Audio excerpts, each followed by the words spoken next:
muhabbetim yaşlı çağlarım ötüp gitti bihude 18 yaşım. Ah muhabbetim yaşlı çağlarım ötüp gitti bihude 18 yaşım. Aklım çıkmaydı hoşça çağlarım hep elem var yürekte hasret sağlarım. Aklım çıkmaydı hoşça çağlarım hep elem var yürekte hasret sağlarım. Gel gel güzel yerim, gel gel bu yaşları, gel gel canlılarım, gel gel abadarım. Aklım çıkmaydı hoşçal çağlarım, dertlerim var yürekte hasret dağlarım. Aklım çıkmaydı hoşçal çağlarım, dertlerim var yürekte hasret dağlarım.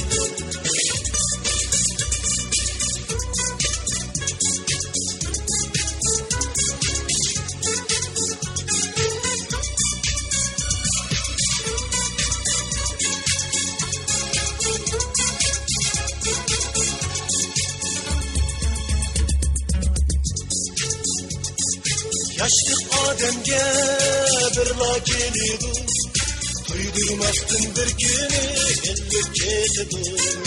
Yaşlı Adem'ge bir lakilidu, duydurmazdım bir günü ellik ketidu. Kadirlimizden bu yaşlılığını, ay ve yıldız tumanda hasret çekidu. Kadirlimizden bu yaşlılığını, ay ve yıldız tumanda hasret çekiyor. Gel gel güzel yayım, gel gel bu yaşlılığım, gel gel canlılarım, gel gel abadarım. Aklım çıkmaydı hoşçal çağlarım, hep elem var yürekte hasret dağlarım.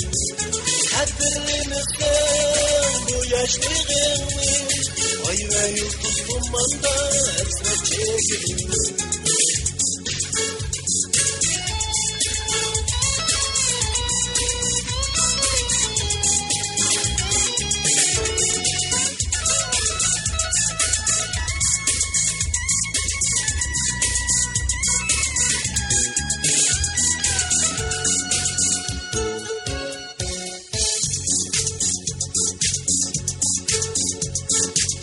Muhabbetim yaşlı çağlarım ötüp gitti bihude 18 yaşım. Ah muhabbetim yaşlı çağlarım ötüp gitti bihude 18 yaşım. Aklım çıkmaydı hoşçal çağlarım, dertlerim var yürekte hasret sağlarım. Aklım çıkmaydı hoşçal çağlarım, hep elem var yürekte hasret sağlarım. Gel gel